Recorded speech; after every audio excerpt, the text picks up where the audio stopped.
I am unmuted this time, right? Please say I'm unmuted this time. This is our live stream midweek. We wanted to jump back on. There's news. A little bit of a Brazil pickup, although I think I am going to get rid of that little Brazil flag there because I think it will be mainly news. I'm going to spend a few minutes chatting with my friends on the stream, if that's okay. It's 3 p.m. in the UK. And so if you're watching this after that, if you look in the description, I put a link and it's like in blue. You click that and you go into to the beginning of the actual show. So I don't want to hear any, why are they talking about their garden or how fat they used to be? Because I want to. Because that's what I like doing when I'm streaming. And look, it's a casual conversation. I think it would be silly to just jump online and be like, okay, let's talk about all the F1. It's not like a radio show. Okay, this is a group of friends and like-minded people that talk about F1 and then sit and get abused by whichever nation I dared to do like a tiny accent of, right? And they were all like dead accurate, to be fair. It would be worse if I was doing not a dead accurate accent, or whichever fan group has had a bad weekend. When Verstappen has a bad weekend, it's, oh man, they come out of the windmills. Oh, they swarm out the windmills, they do. And of course, it's the Australians at the moment. And I've been watching a lot of Australian press, and it's like, they're in shock. They're a bit shell-shocked, you know. And I know a few people have said, please stop assuming. Oh, please say I'm not on mute this time. I haven't even fired up the Discord. Hello, Discord. I forgot to look. Yeah, they're in shock. And I'll just check out the live stream there. I've completely lost my train of thought. Say who, if you can hear us as well, because I like knowing that you can hear us and that I've clicked all the right buttons. I've lost my train of thought, so I'll just go to Matt. Matt, what was I saying? I know you listen intently and hang off of my every word. I was about to type you're quiet. Guarded, an ancient song reference. Discord, can you hear me? So you were basically funny chatting, girl. So funny you were girl. chatting in Discord, not listening to me, basically. Yeah. No, okay. okay. You were talking about. Were you talking about cars? I forget what you were talking about. No, that was. I was thinking ago, about cars because mine broke while I was parking it. Yeah. Did it? Oh no! So mine broke last week, and yours has broke now. And Alex Vangeen's has broken as well. Hi, Alex. You were listening to me, right? No, I was solving a Rubik's Cube. Oh, we didn't even do a sound check or anything. And It shouldn't be any different. I haven't changed it. Oh, don't do that. Matt does that. I haven't been on my computer in that capacity since we did the show on Sunday. So I haven't it should changed. be fine. Matt does that to me all the time. I haven't changed nothing. I'm just a simple country podcaster. That's right. Yeah, that's how you speak. No, my car isn't broken. It just needs a service. But luckily, my which is going to cost me my parent wants to cost me £400. But my lease company, who I'm giving it back to in 2 weeks, have said, don't worry about it. It's fine. My service light has been on for a long time. So you know how to fix that, right? A bit of tape. Take a drill. Yeah. Just drill through the light bulb. So I can't believe you don't have the little tool to just like reset it yourself. No, because I've it's become like background clutter, like my clock. Right. Like you just don't notice that it's. So the other day I came into the car. Obviously we've had the time zone change, and my son went, "Oh, you fixed the time on your clock." And I went, "What are you on about?" And I looked at it and I went, "Oh yeah, it's the 6 months where it's the correct time again. Hooray!" Oh my God. Yeah. So the van that I take to go karting is a Renault van, big Renault van, right? And it's got two clocks, one on the radio and one on the dashboard. The one on the dashboard has been wrong for the whole year, basically. But it's not wrong to just by an hour out. It's about an hour and 13 minutes out. Oh, I love it. So it's completely insignificant. Like there's no It's bearing. so annoying. And you can go into the settings to change the time. You change the time on the radio and it changes, but it doesn't change it on the dashboard. And there are no settings. We have looked because it sits right in front of me, and I'm anally retentive on this kind of stuff, and it drives me mad that it's not right. Yeah. But I think CarMe, there's a different entity. Like CarMe can ignore things. Like in the house, I would never be able to ignore something like that. But in the car, I can. So the fact that my son thought that I would go out of my way to actually change the time, I don't know how to do it. I don't know what buttons do it. But yeah, so that was correct. But yeah, I haven't had the service for ages. I used to get it serviced all the time. It's a really reliable car. But it's just that since COVID, I don't really go out. I don't have a job that I have to drive to. When I was commuting to Stevenage all the time, an hour a day or whatever, I did. But now it's like, it's not worth it. And that service light's been on. I go, I'm not getting into that, because I'm convinced that I won't need a car for long somehow. Or that driverless cars will come along. But my friend when it made the expensive noise, he runs a couple of garages and he's like, no worries. Like, just bring the car to me and we'll sort it out. Not a problem. Really nice guy. Is just like, Rich, we'll sort that out. No worries. But I'm now getting, like, my fear is I don't want him to judge my car.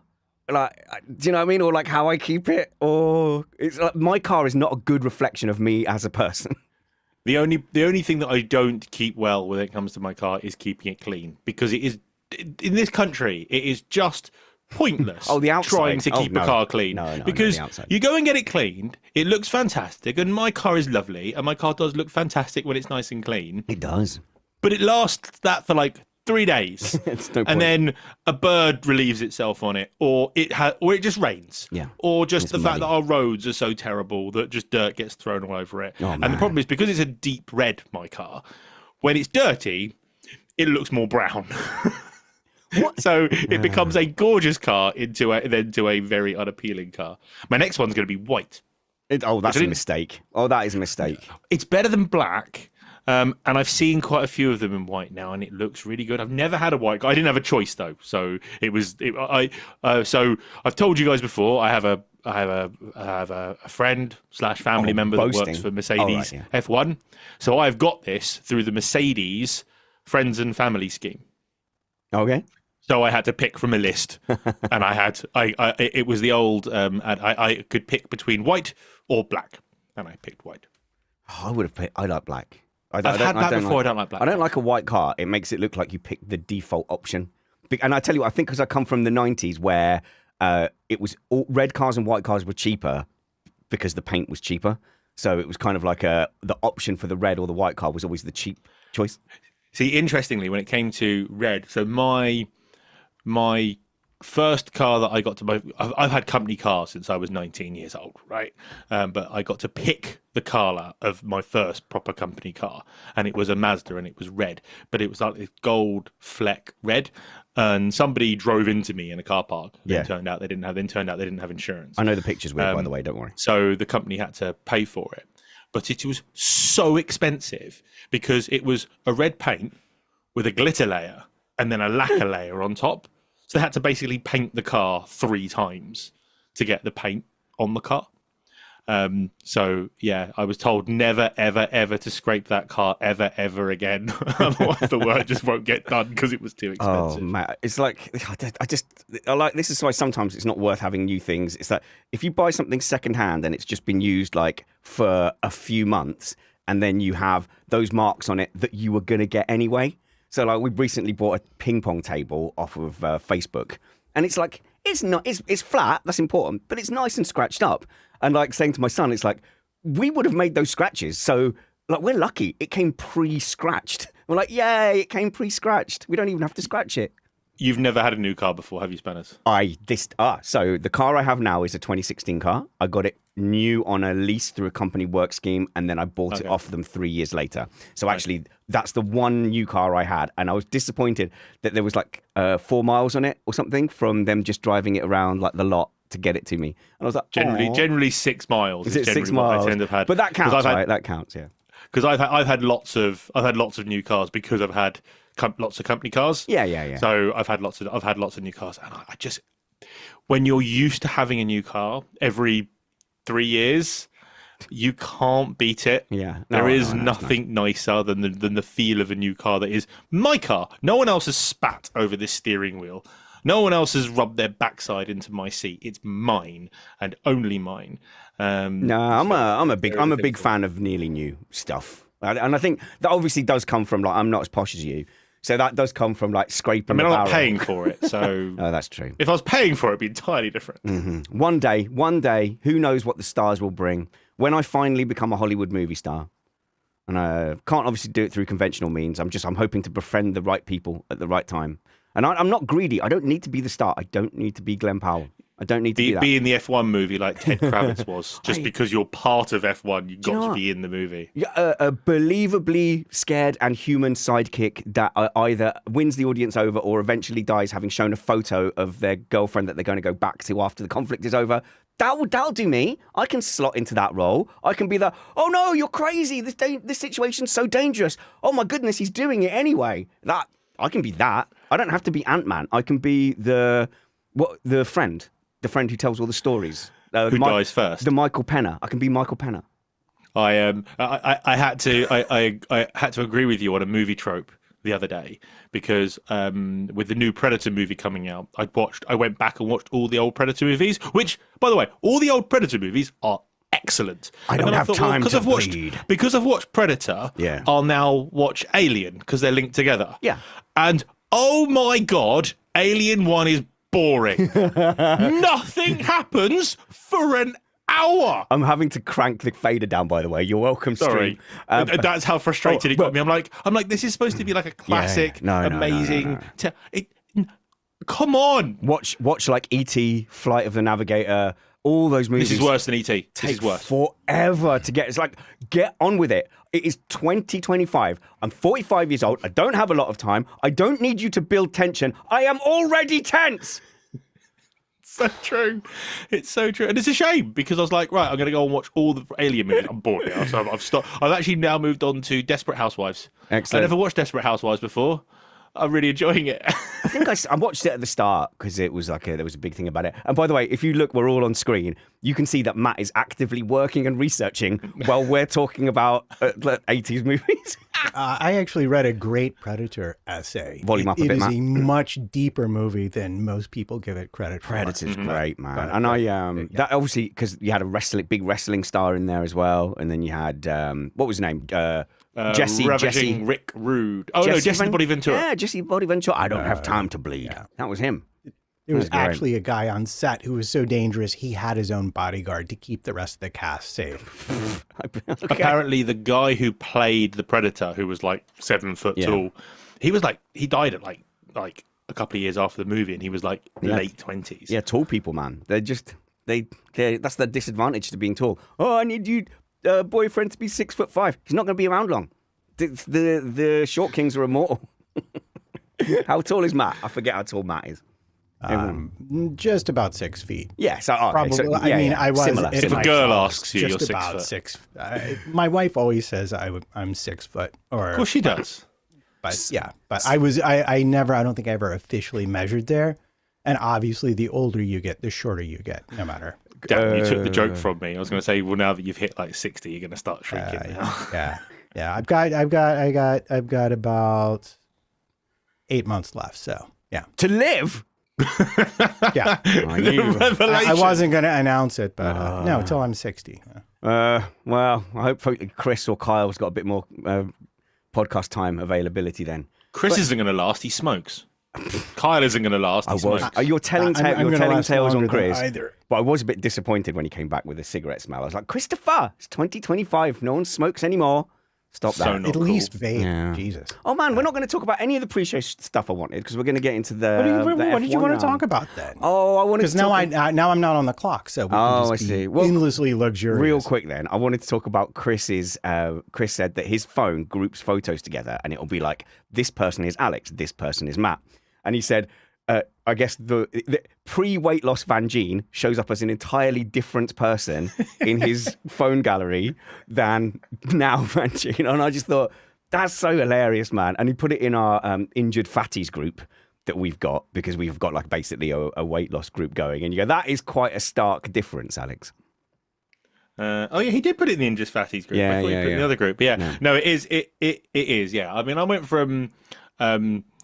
Matt might have to do the American maths, but from 18.5 stone, which is 116 kilos, down to what I am now, which is 90 kilos. I should be 88. That's amazing. So that's like 13 stone, something like that. That's like close to 250 pounds. Alex, you lost a third of you. I joked that I'd lost the weight of more than my children. Yeah. Yeah. That's a funny one. At least you can do it. I mean, it's so difficult. Like you need. We've like got a support group of injured fat dads, and we've all been on various journeys, and we do supportive things. Like your thing is like you quite like a particular. Am I allowed to say it? Like a particular type of snack. Go for it. I'm not bothered about anything. You sure? Okay, so you quite like some Haribos, right? And that was one of your key... love Haribos. Yeah, so that's one of your key things was like cut out Haribos. Yeah. Oh no, they're back. Yeah. So then, I never completely cut them. I'm not as bad as I was. I'm nowhere okay. near as bad as I But was. when I was in the Haribo shop in Braintree, Freeport, and it was like, oh, there's the watermelon ones. Not an advert, but there's the watermelon ones. They're my favourite. And there was a whole big bucket of them. And I got like my son to like pour packets of watermelon Haribos while I videoed it and then sent it to you. Go, ooh, Haribos! I'm covered in watermelon Haribos.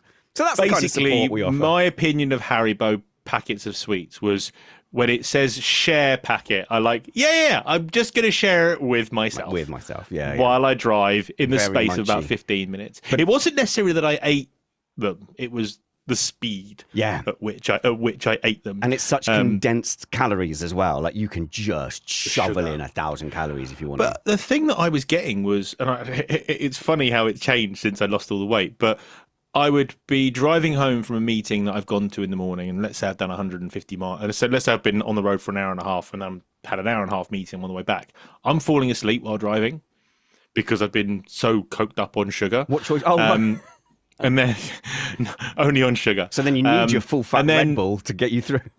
But then, or I'd have to stop and pull over and literally close my eyes for 5 minutes. Crazy. And it's amazing that when I stopped eating all the sugar and I stopped eating all the rubbish, and I started moving a little bit more, that's gone away. And I haven't done that in months and months and months and months. But I do think as well, look, we will get to F1 as well. I mean, we're talking to a friend of ours now who's about to start the injections, which apparently just make you feel like they reduce your appetite. I think if you don't have issues with appetite and cravings and you don't realize kind of how it gets into your brain, I think people can be quite judgmental. And just for me recently, for whatever reason, over the last 6 months, my natural appetite has just gone down. And everything's really easy, and I'm dropping a bunch of weight, and you suddenly go, what? I don't really know what I did to make that change and to make that happen. Whereas suddenly it's effortless, where it always used to be very, very difficult. So, I have a lot of sympathy for people who struggle in that way, and people who I know who've done magnificent things in their lives, and then they get to this sudden point where something's changing in your brain. And the discipline is just impossible for some people. I have a lot of sympathy for it. I'm not saying that everyone, some people are just like, whatever, YOLO, eight burgers or whatever. But I think that more people than you think are really having a struggle up in their brain. And I think these injection things are wonderful. I know people will argue with me.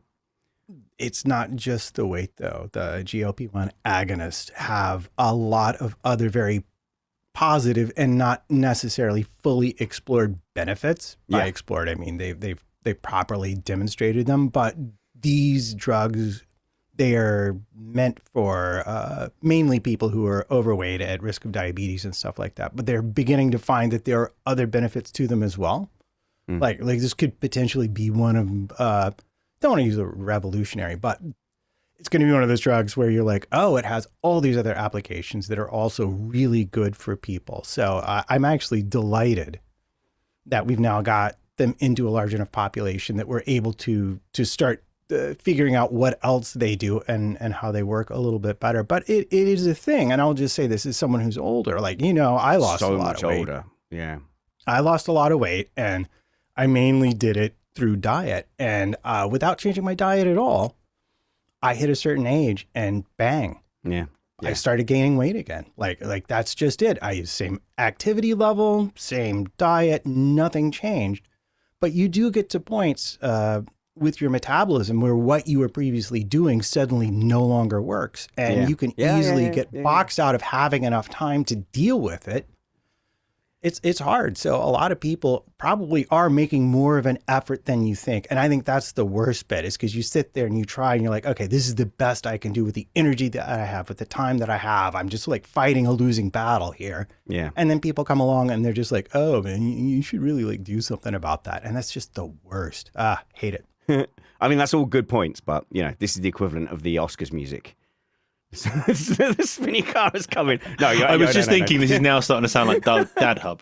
No, I'm actually reading an article while I'm talking, so I didn't notice the spinny car was up. But I'll just keep on talking through it. No, you won't, as all the real stars do when the music starts to play. And I'd also Matt, this is Spanner's politely telling you to shut up. I'd also like to thank my producers. Oh, I can literally mute that stream. Oh, I forgot. Okay, here we go. You are listening to Missed Apex Podcast. We live F1.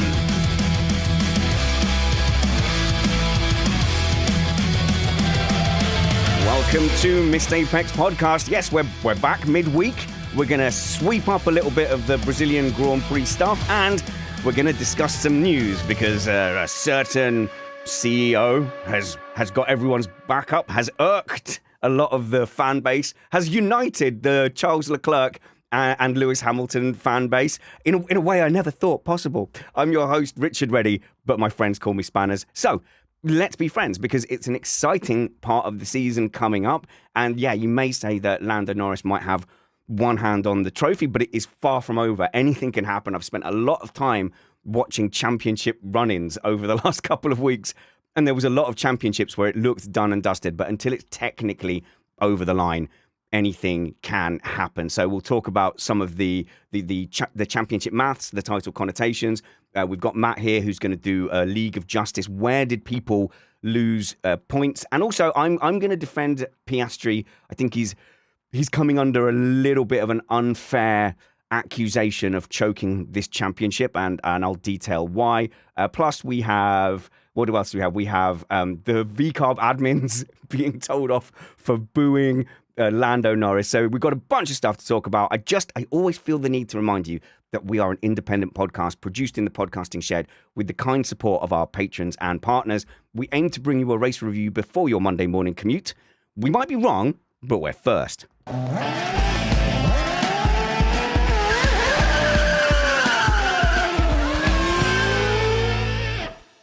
Race review may not be released first. Terms and conditions apply. I don't care. La la la. Shut up. We're joined by Matt Trumpets. Hello, Matt. Hey there. It's nice to be here, and I appreciate the large amount of notice I got for the show. Sorry. In my head, I knew we were recording Wednesday afternoon, and they go, oh, I'll message Matt. And there's like a series of messages. Hey, are we recording Wednesday? What time are we recording Wednesday? I need notice because of logistics. And then you wake up an hour before the show going, oh, he's finally decided. Well, thank you. I'm glad you're here, because you've put a lot of work into the kind of could have, would have, should have chart that we've been trying to do for the last couple of weeks. And bless you, Piastri's kept you on your toes by adding yet another line item. Yeah, I was busy typing into my chart all of the Brazil results. And it was, I was actually had a late night gig. So I'm like, surely, I'm eating dinner at 1 o'clock in the morning from this thing. Surely I'll have an answer by the time I get home. And I was like, well, no. Okay. So I'll just sleep in a little bit and then yay. We're also joined by, well, Alex is back. Are we still friends after the weekend, Alex? Yeah, because obviously I was right and you were wrong, so it's always friendly after that. Because you take a loss to arguments really, really well. Hence the reason I think you're going to spend the day arguing with yourself because you just said about how much heat Piastri's getting. And all of that comes from you. Well, I don't think, Mike Caulfield, who was a strategist for an actual F1 team, dropped in to go, you were so correct about that. I can't believe Vangeen kept going on about it. But look, we're not going to rehash because, as I've always said, arguments from authority are valid. So find the biggest celebrity you can that agrees with your side of the argument and use that as definitive proof. And in fact, use a driver who has yet to see the replay, who's pretty miffed about getting wiped out of that race, use his arguments.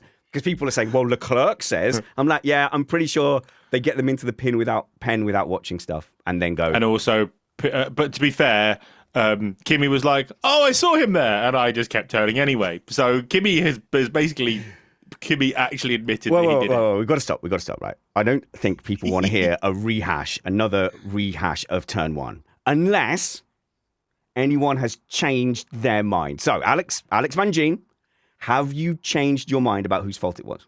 Not in the slightest, because why would I change my decision when I'm right? Matt, have you changed your position at all? My position has always been the correct one, which is by the Formula One current guidelines, it was Piastri's fault. But I just said, those has your position guidelines changed? are not correct with regards to the actual racing and what the drivers expect from each other. Therefore, the guidelines need some tweaking. That was my position. But no. So the answer is no, your position hasn't changed, so we can move on. Yeah, right. Yeah, no one's asked me if my position has changed. No one cares about your position. Your position never changes until enough time has gone by that people forgot what it was. Double down!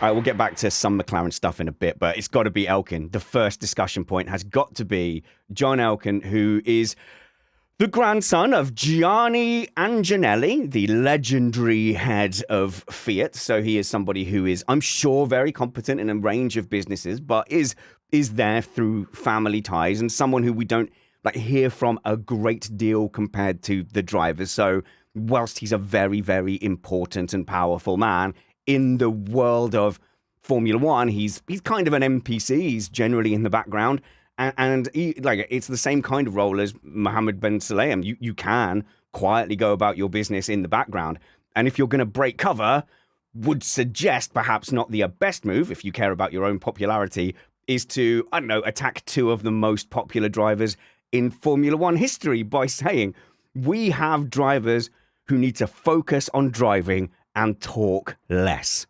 Now that is, how old is Elkin? I don't even know how old he is, but that is a supremely condescending thing to say to your top professionals in your company, and an extremely bold thing to say when you haven't delivered a car that can accelerate all the way to the braking zone as of the time of recording, 12th of November. So you can see which side of the fence I fall on, and he is now walking that back and going, oh no, I was trying to be constructive. You did not succeed in being constructive. In his tenure in the team, there was a couple of other stats to this, but the key ones I remember is he hasn't won any championships, and he's had 3 seasons where Ferrari haven't won a race. And that tells you all there is to know about whether that guy's been involved or not on how well Ferrari are doing. Ferrari have seemingly forgotten how to win. They have then brought in Lewis Hamilton, who has done the most winning of anybody in Formula One for the last 10 years, and then telling him to shut up. I don't get it. I don't understand why you bring in the golden goose, pay him umpteen hundreds of millions of dollars, and then not listen to him. So it must have been in their thinking. They must have thought, well, we're doing everything right. We're providing, he said that if you did the pit stops championships, we'd be winning. So we'd be winning the world championship. So the engineers are good, the pit mechanics are good. And I don't doubt that. So in their heads, they must be thinking, right, well, it must be the drivers. And we tried to bring in Seb, and he was, I don't know, demanding, and he clearly, you could see the point where he lost the garage, pretty much got rid of him. And then you've got Sainz and Leclerc there, and they're not winning. In their head, they must be thinking, it's the drivers who aren't delivering. I know what we'll do. We'll get in Lewis Hamilton. And then there's no wins. And not only that, but all he's doing is complaining about how they do things. And so he's going, well, this is terrible. We spent so much money on the driver, which we fully expected to fix all the problems. But all he's doing is telling us that we're doing wrong and suggesting productive changes from the championship winning team he's come from. You want to hear my crazy theory? Go for it. Ferrari brought Lewis in to punish him for all the things he did to them during 2008 and 2017 and 18 and 17 and 18. And it's a case of, right, for the first year, you're going to suffer because you made us suffer, and it is payback. And then hopefully next year he'll win his 8th. Or going to get really frustrated and he'll disappear mid-season because he's had enough. I think there's 2 ways to play this. One is marketing. Simply, you want to create a dispute about your team because they've suddenly fallen to 4th in the championships. And you're literally just, it's clickbait.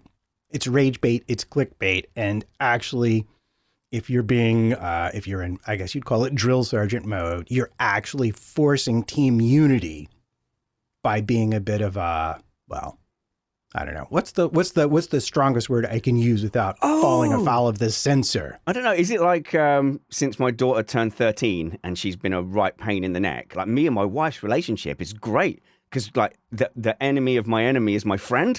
Like, we go on so well right now. Yes, you team up to face the threat. Yeah. So you could make all those arguments, but let's not forget. Mr. Elkan here is running a multi-billion-dollar empire.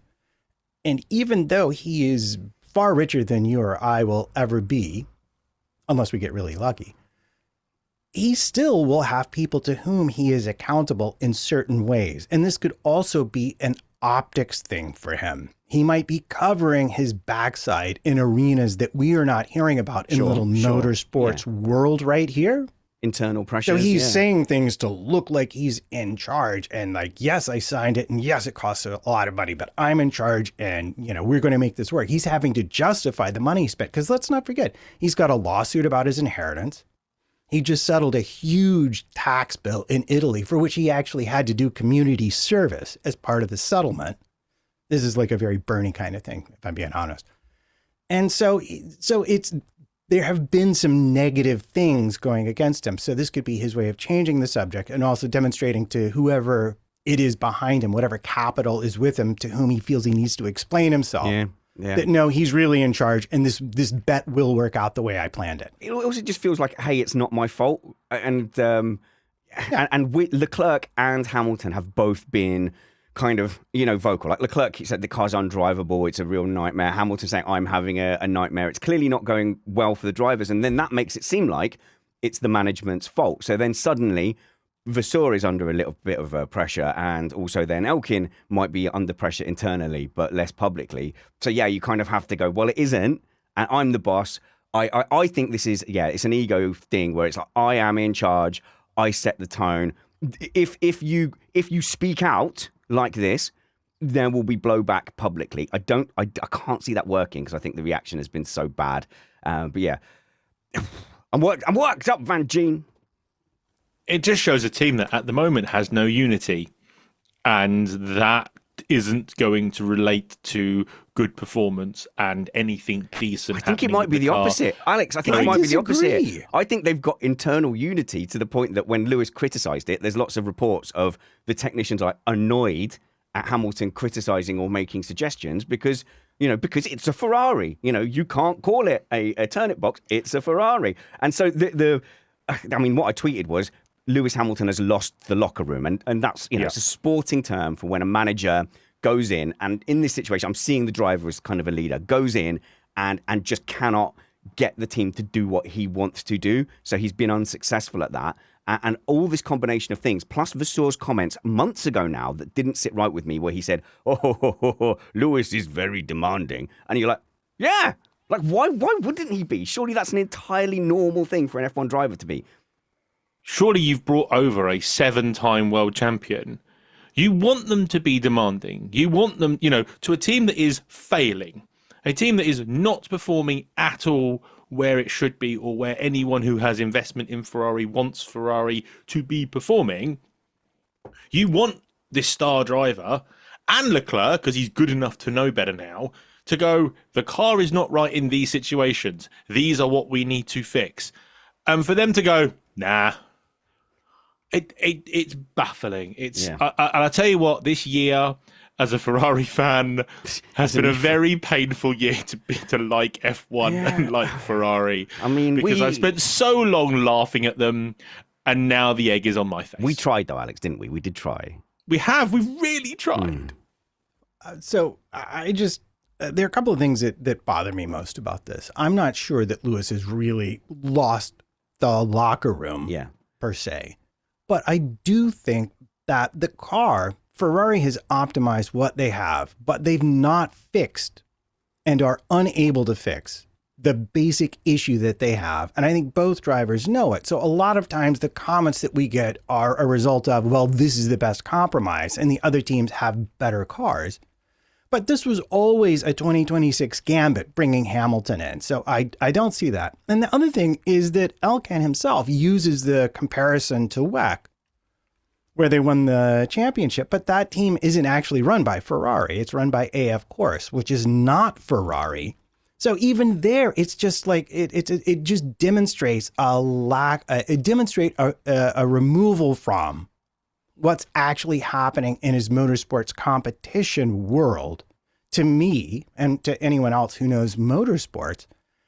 And that's why I just go back to, I just feel like he's doing like performative CEO act for the cameras rather than actually doing anything useful. But it might have the side benefit, as I said, of bringing the team closer together. So he could always claim that later on if it works out. Yeah, like like how you two united against me in your incorrect assessment of turn one after the There it goes, Spanners. Yeah. I mean, again, if you wish to bring this back up, we can litigate, because now we have Antonelli's statement, and pretty much everybody who watches the sport is on our side. At worst, it was shared responsibility 70-30 on Antonelli.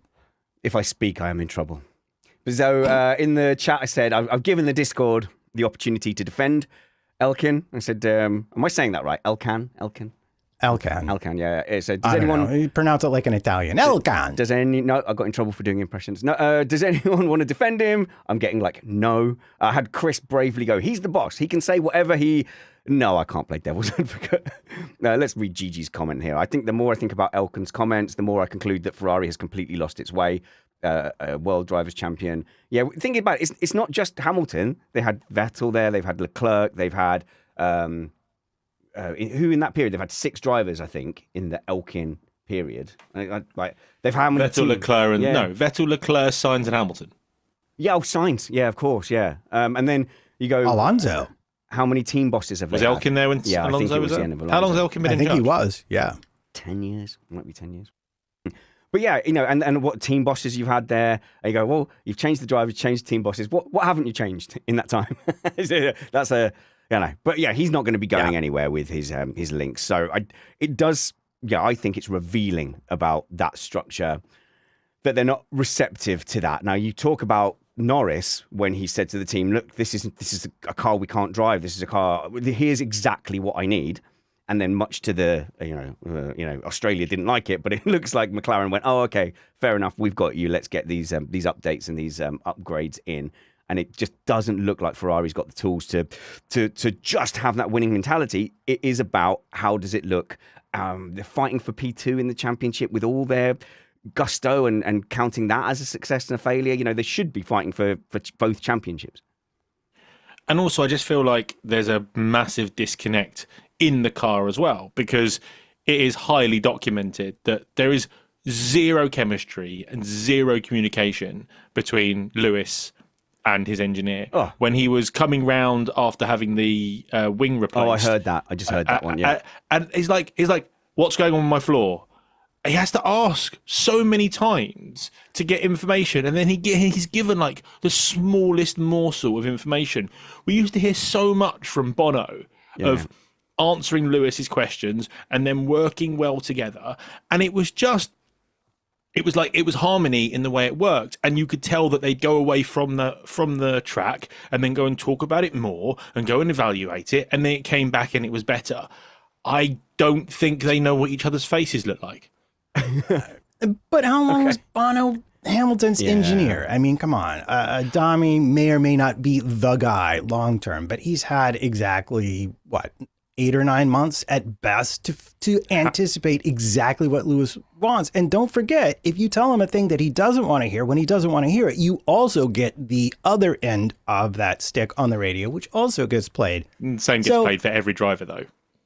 No, it doesn't. It only gets played when it's dramatic. No, it's the same for every driver when you tell them something they don't want to hear. We've heard it from Max all the way down to Lance Stroll. Yeah, but the anticipation of what a driver needs to know takes time to learn. And you're intuiting and you're looking, you don't even know exactly where they are on track a lot of times. But with the floor thing, I'm sure Adami didn't bother because the only reason they kept him out was so he could serve the penalty they knew he'd get and wouldn't have a grid drop at Vegas. That was the only reason he stayed out. This is the inventing guy. Yeah, this is the same with the signs, with the stop inventing. So I think that is just the style that they go for. And like I say, in defense, maybe Bono's completely concentrated on that one thing. Maybe Adami has all sorts of other duties. But I was watching a clip where a deer came on track at Interlagos. I kind of don't know what driver it is, but I can't remember the driver. But the engineer's kind of going, there's a deer on track, and they're making lots of jokes. Oh dear, it was Juan Pablo Montoya. Was it Juan Pablo Montoya? I've touched. Of course, it was Montoya. I've touched Juan Pablo Montoya, but the engineer goes, "It's like a horse, but with horns." I smiled at Pablo Montoya and didn't say much. Oh wow! The first time I ever got actual what's it called when you starstruck. Oh, man. I got during that thing, I was like, I want to be on. I want to talk to Montoya. I think I argued with him for about 1 minute and then didn't say much for the rest of the interview. I touched England striker and pundit Ian Wright a couple of days ago. Right. Yeah. Got introduced to him and had a nice chat, and I was like so starstruck. And then he went, and this lady was trying to say to me, okay, well now we need to go to the such and such, and I was like, wait a minute. And then he went through a swing door, wait for him to go around the corner, and I went, oh my god, I just spoke to Ian Wright and touched him, woohoo! So yeah, I get very starstruck as well. But Montoya, is he as lovely as he seems? Oh my god, he's magnificent. Yeah, he's magnificent and chatty, and he's got an aura. He's got an aura about him. You know, one of the top strikers when I was a kid, and an England striker as well. Even as a United fan, I love him. Yeah, and also Montoya was really nice as well. So he just came from a press conference where he was giving like the NASCAR journalists like nothing. You know, they were trying to grill him about his weight, and they say, you know, is that any different in the car? What's your fitness routine?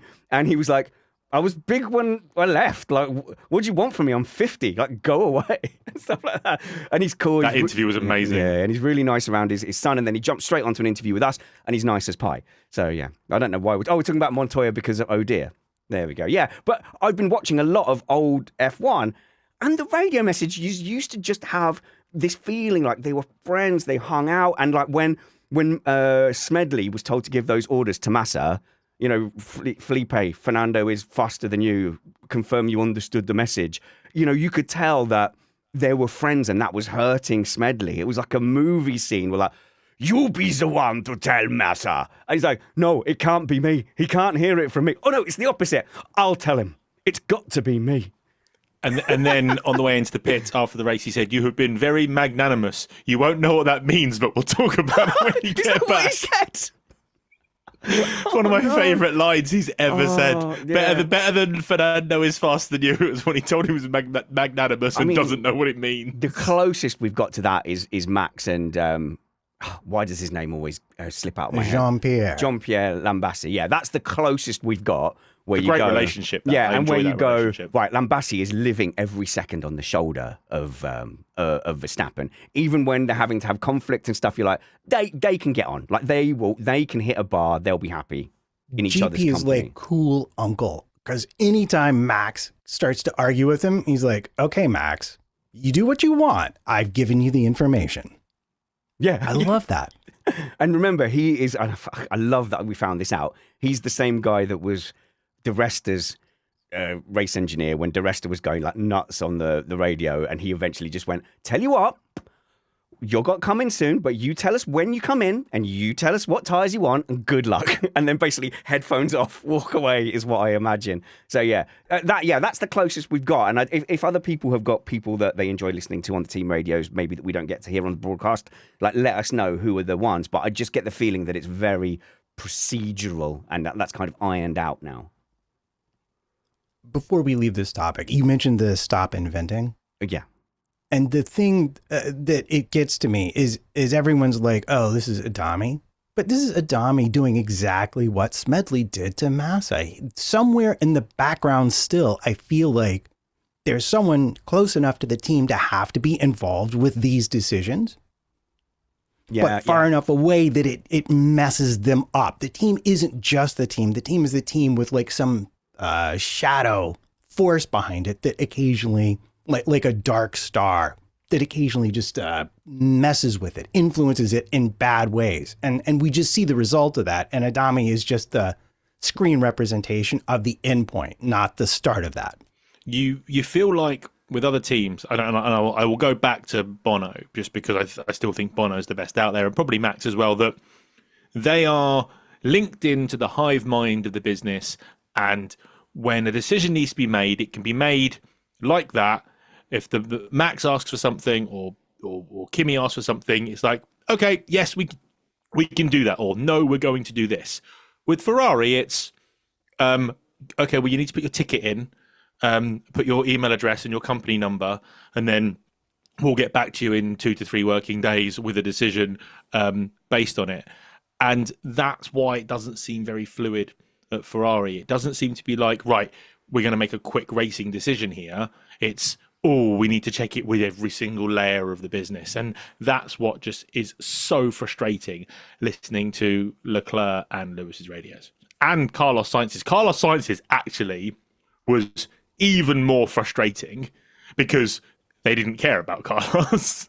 They just didn't. He was the unwanted child. But it sounds like that's with Lewis now. So it might just be how it comes across. Yeah, it's really frustrating when he's trying to get information and he just can't get it. So I didn't plan to go off on that tangent about the radio messages. Thanks, Matt, though. That was, I think, a good tangent to bring us down. And slightly distracted because I'm trying to manage the kids getting home from school to various locations good luck. on different modes of transport and meeting whatever.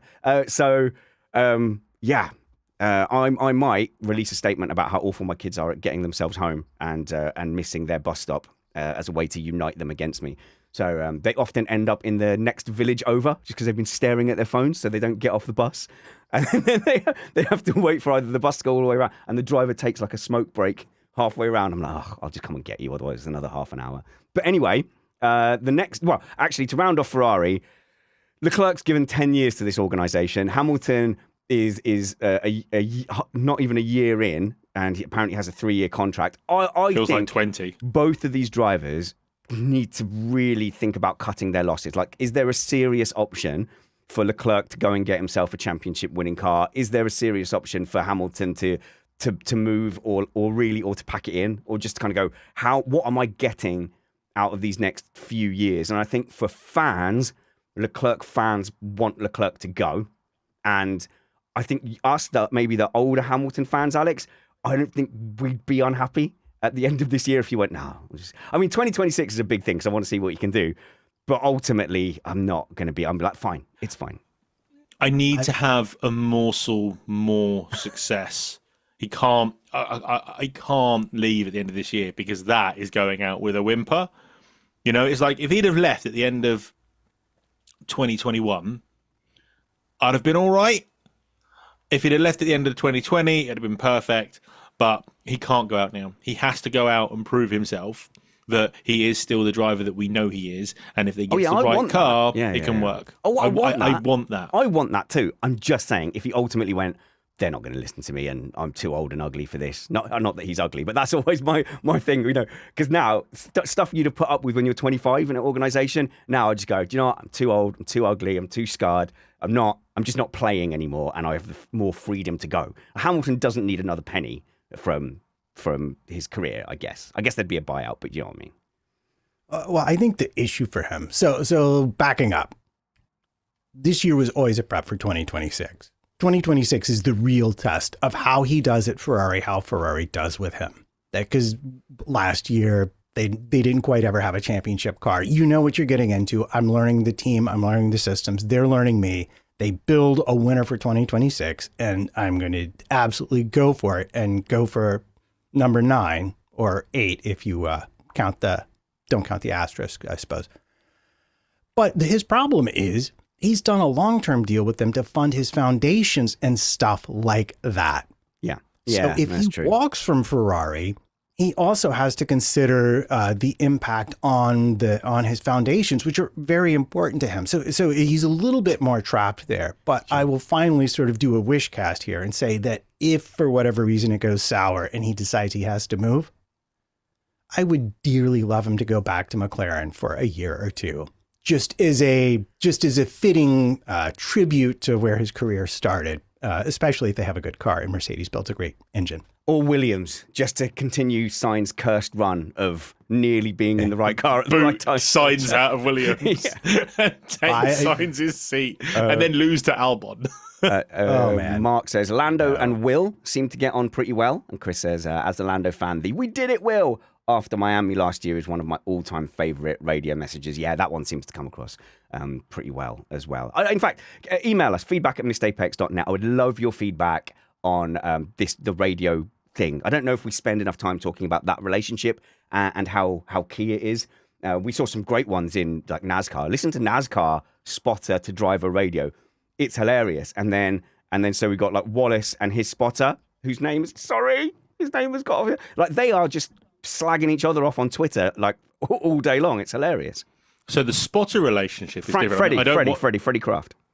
I don't watch NASCAR, but the spotter relationship is different because there is a different level of trust that has to be held there because they're telling them Physical positions yeah. where people are on the track. You know, the F1 drivers aren't relying on racing instruction and positioning. I mean, Lance Stroll probably needs that kind of assistance, but in NASCAR, it's a massive level of trust. So they have to be friends and they have to get on and they have to understand each other because of the trust level that's needed there. All right, let's move on because I realised I'm running out of time physically, and one child is sorted. Shall I keep you of track of like if they make it, if they make it home or not? My kids are at a school parents' evening. They're not coming home till 8 and 9:45 tonight. Oh, so lucky. Okay. And Lauren works at the school, so I'm on my own all evening. That's why I'm on this. Before we get to title maths, that made me sound like I wasn't interested in what you were saying. Sorry, I was just reading and I'm going into the thing. I'm very interested. Keep me abridged of how it goes, and I'll live tweet it. Piastri has been getting harsh criticism for choking, and I saw I've been watching some Australian broadcasts because they keep coming up. You know, the Australians are sort of not in meltdown, but they're in kind of mourning. There's this creeping realization that it's over, and it's not over. It definitely isn't over. But where are the results going to come from? So I can understand because it's been 3 fifth places in a row. And there's been no sign. Where is that race win coming from? It's looking like you would need a DNF. Even if there's a DNF, you kind of go, well, still fifth places might not do him well for just one DNF. So the Australian media is kind of looking at it, going like, what's gone wrong? Has he messed up? You know, I heard one commentator really talking about that gap. Like, what if he gets overtaken by Verstappen, and then he's lost a 109-point lead to Verstappen? Yeah. 109 points, that would be the total deficit, I think, if Verstappen was to catch up and finish second in the championship. I think it's unfair, and the reason I think it's unfair is because I was saying pre-season, and I got a lot of abuse for this, that I was saying I did not see, where's the key performance, where's the run of results, where's the direct comparison with Lando Norris. Remember, it was 20-4 last season in favour of Lando Norris in qualifying. I didn't see what McLaren had seen to then sign that contract. I think we now know, do we, that they had failed to sign Verstappen, had made a try to sign Verstappen before that. And I didn't see what the extension was warranted so early without seeing who else might be on the market. But it was because of the direct comparison to Lando Norris. It was because of the race pace. And frankly, the gap now between Norris and Piastri is about the performance gap that they had at the end of last season when no one was saying, oh, Piastri's level. And I don't know what people thought Piastri was going to be doing over the off-season. If he was going to have a montage, was he going to be chasing chickens with Sylvester Stallone? Was he going to go with the Mighty Ducks and go and play a street team and reinvigorate his passion? The most likely thing was that he was going to continue being broadly where he was. And then at the beginning of the season, Norris is just having a nightmare. He's messing up in Q3, runs into the back of him in Canada, obviously has that DNF. And I think Piastri is, in a way, assuming he doesn't turn around and win, it is unfair that he was then put in that position, and then he's been doing what he's been doing with Norris back to his normal form, and it looks like he's had a colossal choke. And I don't think that's quite fair on him. Sorry, I know I went off on one there, but I feel like nobody has been ailing me. Is anyone brave enough who was giving me crap during the winter to say, oh, Spanners, I get it, we see what you see? Matt, you've been really patient. I'm sorry. I have, but it's unfortunately, I'm not going to give you what you asked for because I agree with you. Like, I am completely frustrated with the entire tone of Formula One coverage. It's like the media and the fans have never played games of chance before. Have you ever watched someone at a craps table run hot or run cold? Yes. Yeah. He had a hot run at the beginning of the season. He was fighting against Norris, who it would be the equivalent of like, oh, I beat professional athlete, but professional athlete, had one leg in a cast. Well, okay, yeah. But when the leg came out of the cast, when you give Norris the tools back, it's a more even playing field. And then the run of the circuits favors Norris more at the end of the year. It's not a choke. And to me, this entire thing comes down to, I mean, the results, people don't understand the car, so they just blame the drivers. Oh, he's choking. But all of this is because he had one whiny message at Singapore, and he's been such an absolute brick on the radio. I think everyone took that for he's choking under the pressure.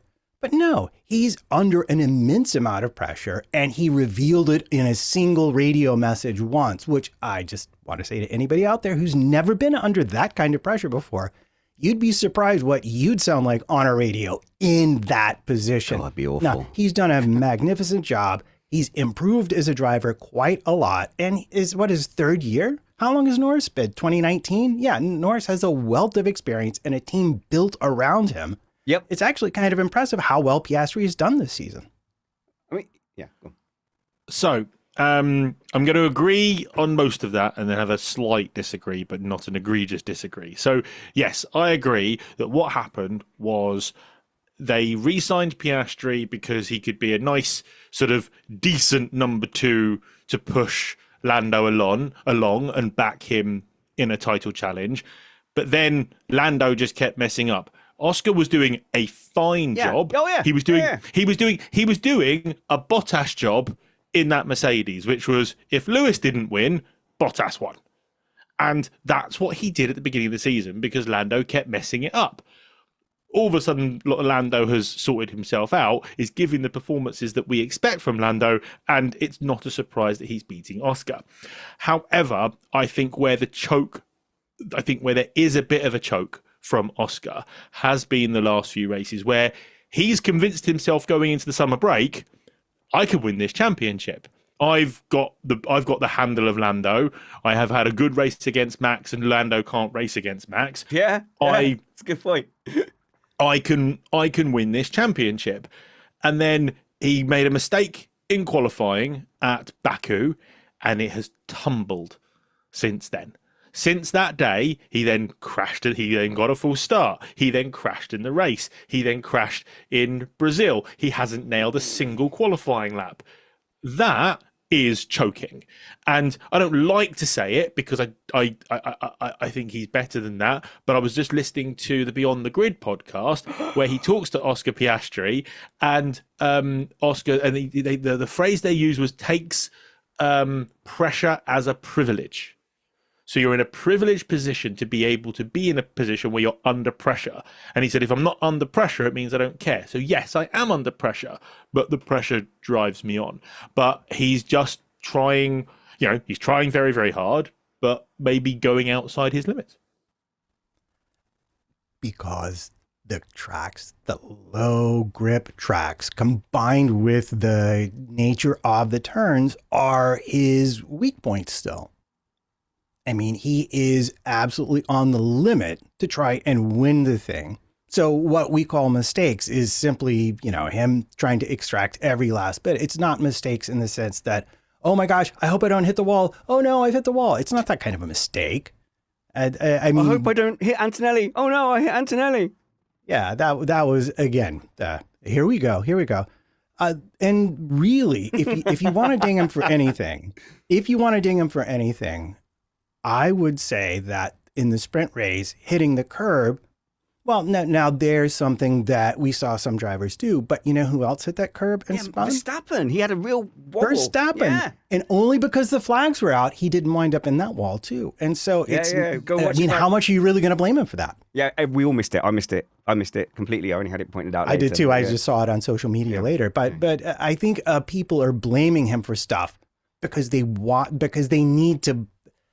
him to win, and they need a reason he's not. But the reason is just Formula One cars are very complicated, and the style he needs to drive the car in is just antithetical to how he likes to drive the car. So it's just taking that little bit extra and putting him behind.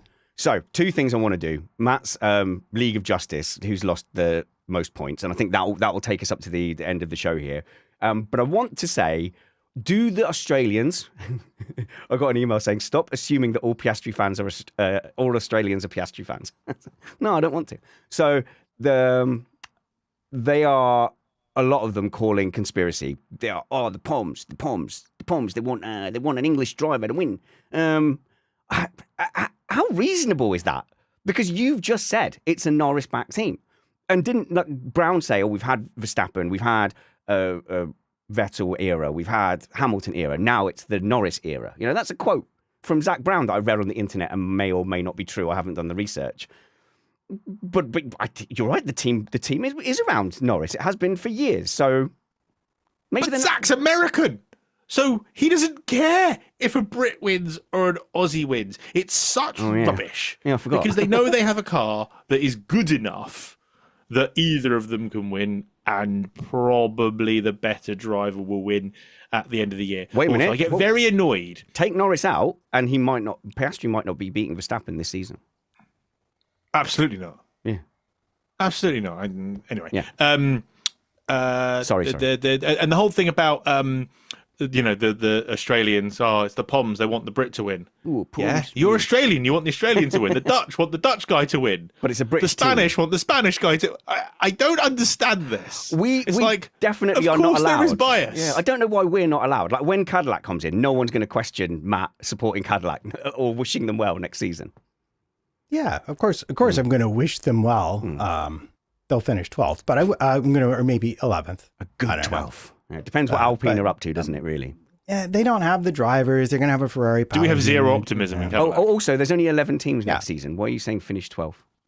Oh, 11th, sorry. I was thinking back to the good old days when we had 12 teams. Do we have zero optimism in Cadillac? Yeah, of course. Zero. Yeah, Zero. Prove me wrong. Prove me wrong. I genuinely don't know is the answer. Their HQ is far away. They're doing like simulation runs. They're doing like shadow weekends and stuff. It looks like they're throwing themselves into it in the right attitude, but I don't know. I mean, the Graham Howden interview I listened to was very good. Teams struggle enough in Switzerland and in Italy, let alone in America. Where are they going to be set? Yeah. I mean, they do have, they're going to have like a UK base as well. Where's the US base? Where's the US base? I don't know where it's going to be yet. But they have like a global, they're going to be very much like Haas. They have different things in different places. But the issue is they're a brand new team. Haas did well in their first season because they were able to borrow a lot of Ferrari engineering knowledge, which wasn't against the regulations at that point. Now, if Ferrari builds somehow the best power unit by a goodly margin, this whole equation changes rather a lot. But I'm assuming they will be either behind or no better than the best power unit. And without any kind of advantage like that, a new team is always going to struggle to do well. We saw how many come in the mid-teens? 3. And just come and go and come and go. And only really Force India wound up being able to achieve anything. And they were already existing team. Oh, right? so you're talking about the era with like BAR, Toyota, that kind of, with Caterham and Lotus. And, because Force India were Jordan.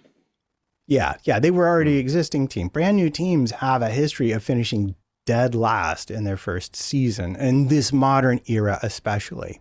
I was going to say, what about Hesketh? Yeah. Didn't they get they got a podium in their first race, I think.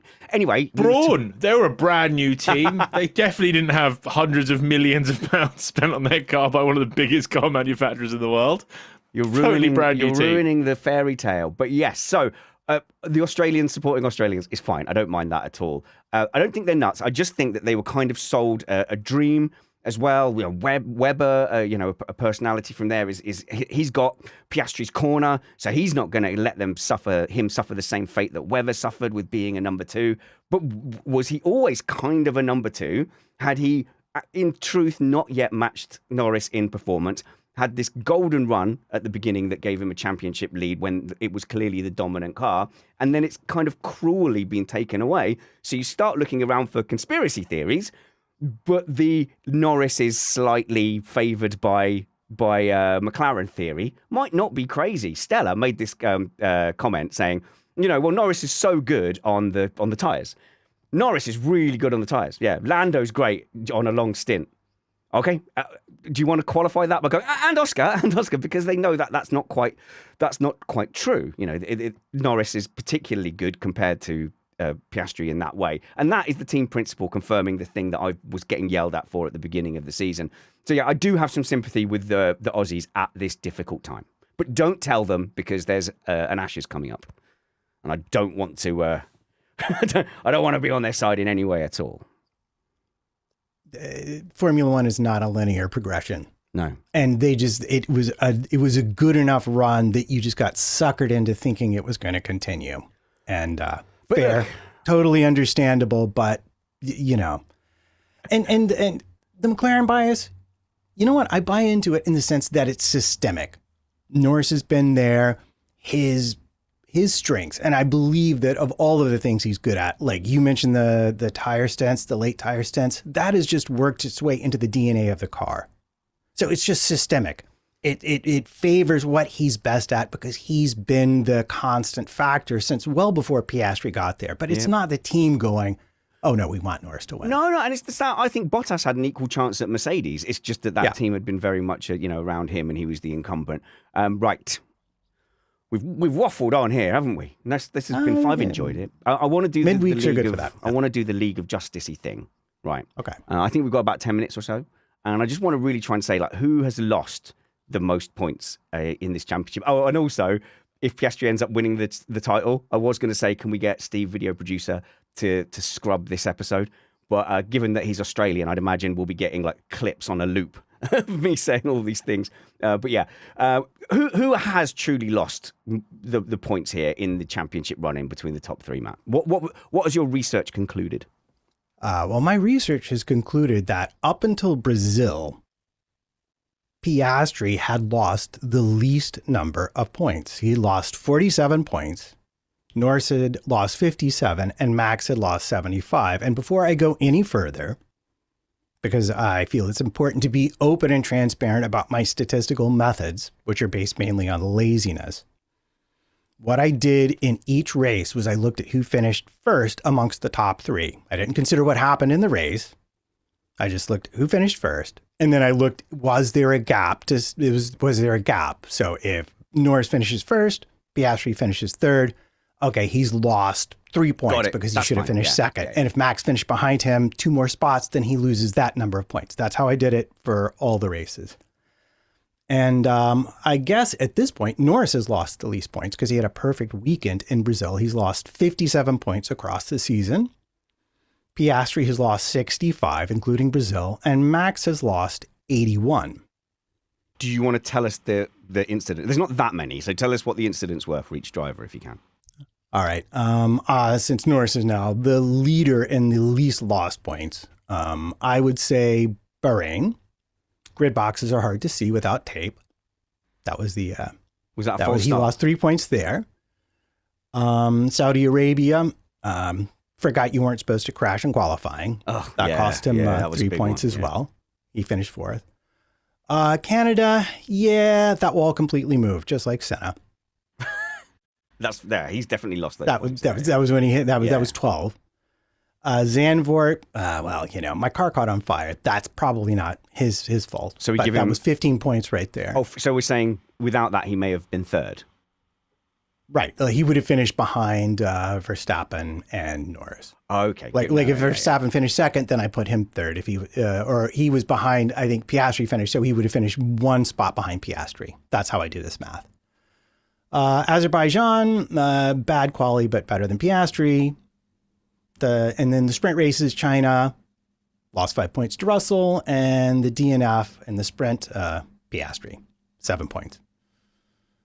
I know this is fun, right? I'm more interested to hear what you think points Max has lost, because I don't think Max has forced his way into this championship rather than actually being on merit with a good enough car to be part of this championship. So I think he was always destined to finish behind the McLarens. It's more like the Austria thing that I see as the big loss for Max. As far as that, I think Max has done what he can with the equipment he's got. Right. So these are all losses, whether they're team-based or driver-based. And the interesting thing about Max, since you bring him up, is that he's lost the most points, but in every race, he's not lost nearly as many points in a single go, with the exception of Barcelona, as the other two. What happened there? That was the, where do we go? I tried to give the place back to Russell and repass, but he ran wide. I was not mad about those tires at all. That was the tantrum, was it? That was the tantrum. Did he get a penalty for that? Yes, he did. Yeah. And what did that do? What did the penalty end up being? I can't remember. He wound up finishing 10th, and he lost 14 points. Right, okay. But that's still not as big as what he would have lost from Austria when he got smashed off by Kimi. Yeah, and then I was going to say his next biggest problem was Antonelli. He lost 15 points in Australia, in Austria.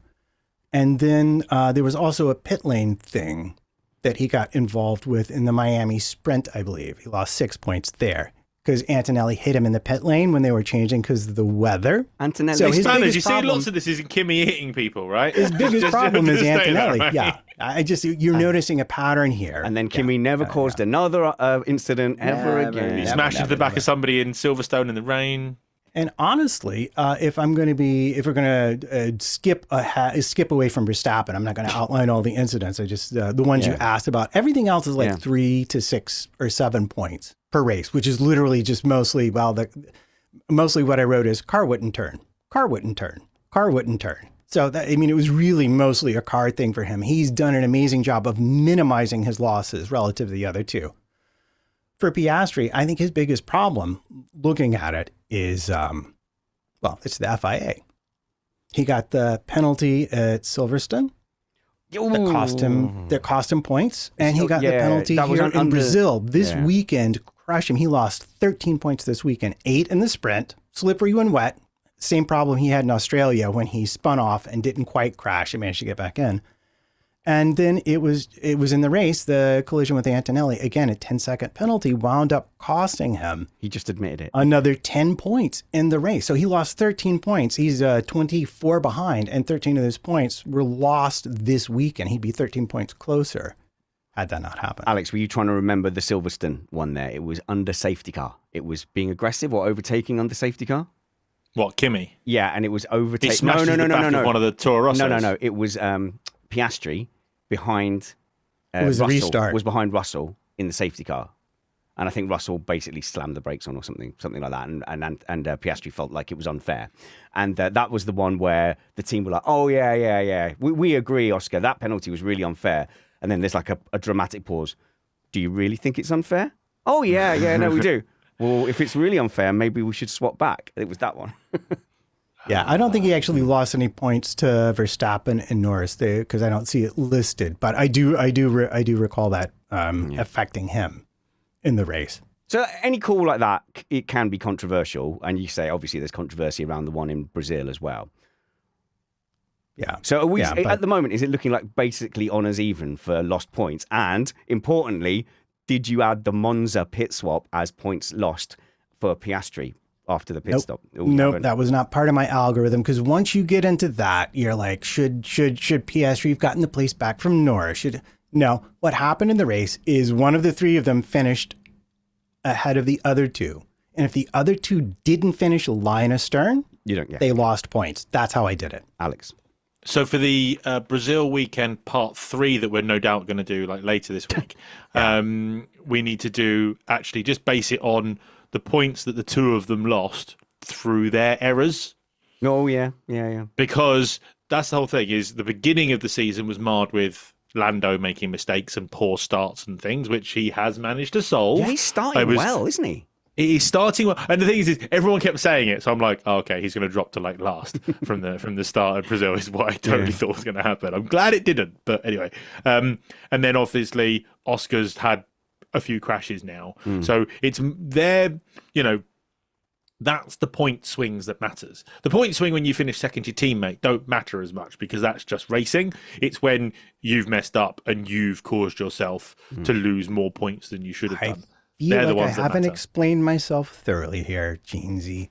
The points that I calculate are when they finish more than one spot behind your teammate. So he's doing what you said, Alex, because you're correct there. But I don't think Alex was coming back at that. We didn't do the under the radar pickup stuff from Brazil. So you're right, Alex. We're going to need another one. No, I think that will go by the by now, and we'll go into Sunday with some. I've got some content lined up. I've got some ideas lined up, and then we'll obviously have our Vegas preview.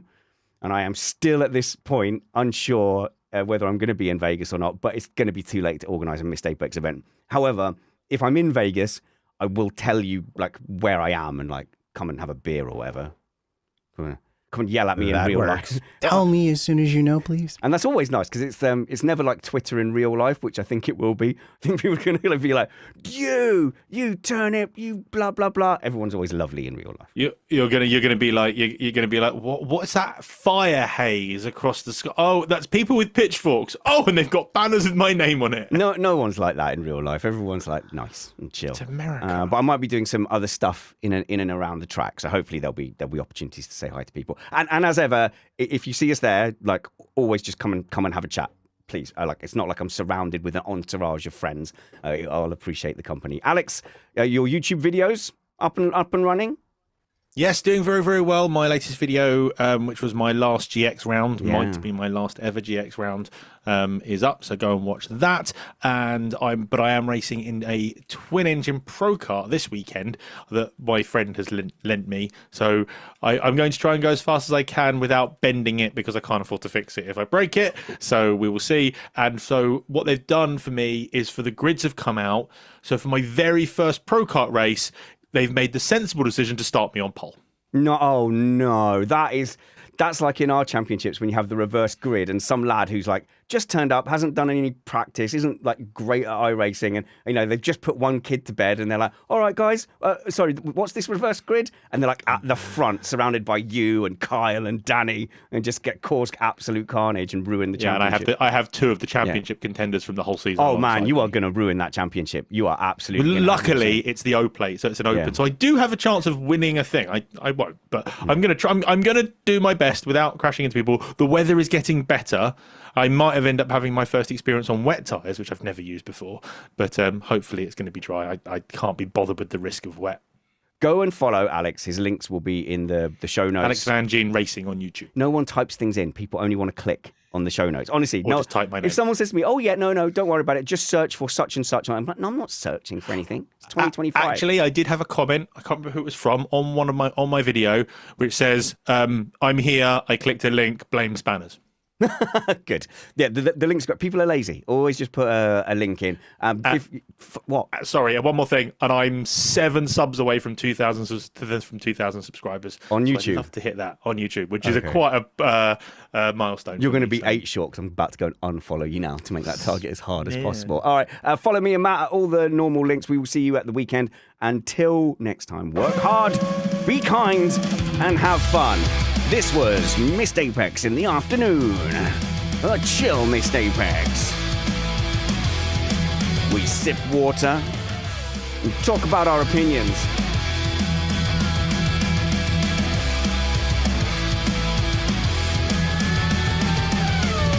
We should do like morning Zoom Missed Apex. Hi, welcome to Missed Apex on FM 9996 in the morning. And then someone plays like a hooter. Honk! Need a soundboard. Need a soundboard. No. Love it. Radio Zoo. Hey, Alex, we're definitely off air. Say something bigoted or litigious. No, I'm all right, thanks. I leave that to you. And we're definitely clear now. Definitely clear. I wouldn't stitch you up. No, go on. You can go for it. What do you really think about certain minorities?